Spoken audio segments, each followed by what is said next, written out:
The wizard studies में आप सभी लोगों का फिर से स्वागत है। अगला जो मुद्दा लेकर के मैं आपके बीच उपस्थित हुआ हूं वो है अग्नि सुरक्षा नियम का मुद्दा। अभी हाल में आप लोगों ने सुना होगा, 2 दिन पहले की घटना है कि राजकोट में एक गेमिंग जोन में आग लग गई, जिसमें काफ़ी सारे लोग जलकर मर गए हैं और काफ़ी बड़ी दुर्घटना घटी।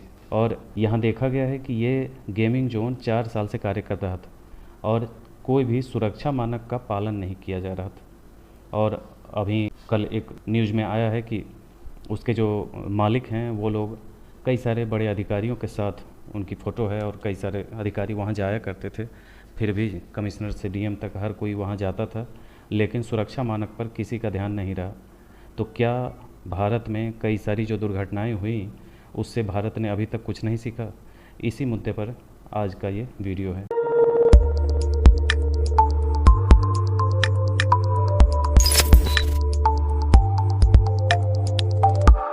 तो भारत में अग्नि दुर्घटनाओं की स्थिति को लेकर के राष्ट्रीय अपराध रिकॉर्ड ब्यूरो द्वारा जारी एक आंकड़ों के अनुसार जो रिपोर्ट दी गई है उसमें 2022 में 7500 से अधिक दुर्घटनाएं हुई हैं, जिसमें से 7435 लोग मारे गए हैं। एक बहुत बड़ा मामला है ये, और इतने बड़ी संख्या में लोग मर रहे हैं, ये अपने आप में इस बात पे गौर करने की ज़रूरत है। और इससे पहले जो बड़ी दुर्घटनाएं हुई उसमें 97 का उपहार सिनेमा का एक घटनाएं घटी थी, जो बहुत ही काफ़ी ज़्यादा लोग मर गए थे। और 2004 में कुंभकोणम में एक स्कूल में आग लगी थी, जिसमें 90 स्कूली बच्चों की मौत हो गई थी। जिसका आप देखना चाहें तो ये राजकोट का दृश्य है, ये देखें। और ये उपहार सिनेमा का है, इसमें कुछ भी नहीं बचा, सब कुछ जलकर समाप्त हो गया था। इसमें काफ़ी ज़्यादा लोग मरे थे। और कुंभकोणम में 90 स्कूली बच्चे, ये देख रहे हैं कि यहाँ सभी के फ़ोटो लगे हैं, कितनी ज़्यादा संख्या में बच्चे मरे थे। और इतनी भयावह स्थिति होने के बावजूद कोई भी मानक पे फिर से काम नहीं किया गया। इसके बारे में एक सर्वे किया गया, तो सर्वे में पता चला कि दुर्घटनाओं में 10 में से 8 भारतीय ये स्वीकार करते हैं कि कार्यस्थल पर अग्नि सुरक्षा मानकों का पालन नहीं किया जाता है। और 18% उत्तरदाताओं ने ये जवाब दिया है कि उनके घरों में भी अग्नि सुरक्षा से संबंधित उपकरणों की जाँच नहीं की जाती है। केवल 27% ही अपने कार्यस्थलों के बारे में ये अब बताते हैं, केवल 27% ही अपने कार्यस्थलों के बारे में यही रिपोर्ट करते हैं। 27% ने दावा किया है कि अपने घर में अग्नि सुरक्षा का अनुपालन कभी नहीं किया।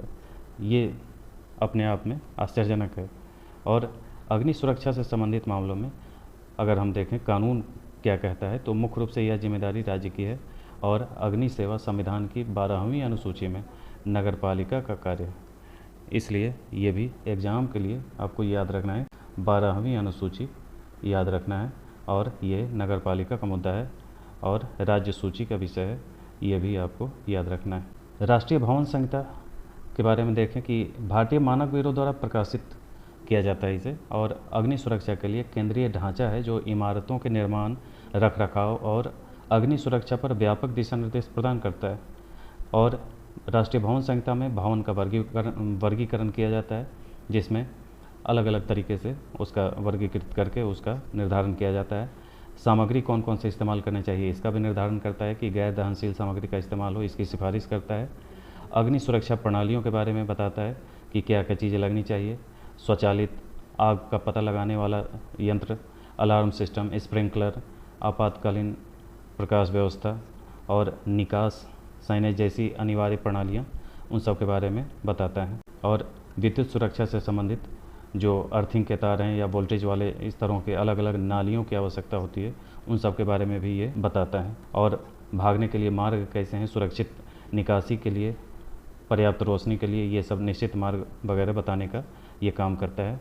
और इसमें ये सारे डिटेल दिए गए हैं राष्ट्रीय भवन संहिता में। एक कानून है मॉडल बिल्डिंग उपविधि 2016। यह आवास और शहरी मंत्रालय के द्वारा अग्नि सुरक्षा पर ध्यान देने के लिए सुरक्षित, टिकाऊ और कुशल शहरी विकास सुनिश्चित करने के लिए जारी किया जाता है। इसका कार्यान्वयन देश भर में निर्माण नियमों की स्थिरता सुनिश्चित करने के लिए सभी राज्यों और केंद्र शासित प्रदेशों के लिए दिशा निर्देशों का एक समान सेट प्रदान करता है। यह विशेष आग के खतरों के खिलाफ इमारतों की सुरक्षा, स्थिरता, लचीलापन को बढ़ाता है। भवन सुरक्षा की क्षमता सुधार के लिए आधुनिक निर्माण प्रथाओं, प्रौद्योगिकियों को शामिल करता है। यह आग के जोखिम को कम करने और आपातकालीन आपात स्थिति के मामले में त्वरित सुरक्षित निकासी सुनिश्चित करने के उद्देश्य से एनबीसी के साथ जुड़े व्यापक अग्नि सुरक्षा उपायों को एकीकृत करता है। राष्ट्रीय आपदा प्राधिकरण का भी कुछ दिशा निर्देश है, इसे भी देख लें कि ये क्या कह रहा है। तो अग्नि जोखिम मूल्यांकन करता है, इमारतों परिसरों के भीतर संभावित खतरों कमजोरियों की पहचान करने और उसके लिए नियमित अग्नि जोखिम का मूल्यांकन करता है। अस्पतालों में ऑपरेशन थिएटर, गहन देखभाल इकाई यानी आईसीयू और प्रयोगशाला जैसे महत्वपूर्ण क्षेत्र में आग का पता लगाने और दमन प्रणाली को स्थापित करने के लिए कहता है और सुनिश्चित करता है कि सभी चिकित्सा कर्मचारी अग्नि सुरक्षा प्रोटोकॉल में प्रशिक्षित हों। इसके लिए भी यह निर्देश देता है। पर स्कूलों के लिए यह सुनिश्चित करने को कहता है कि स्कूल में पर्याप्त अग्नि सुरक्षा उपकरण हो, नियमित अग्नि अभ्यास आयोजित करें और छात्रों को अग्नि सुरक्षा प्रथाओं के बारे में भी शिक्षित करें। सार्वजनिक भवनों के अलार्म सिस्टम, स्प्रिंकलर और स्पष्ट रूप से चिन्हित निकासी मार्गों सहित व्यापक अग्नि सुरक्षा उपायों को से लैस करें।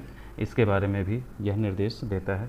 तो ये था अग्नि सुरक्षा को लेकर के भारत में क्या क्या कौन कौन सी संस्थाएं कार्य करती हैं, किसके किसके निर्देश कार्य कर रहे हैं। तो आज के लिए इतना ही।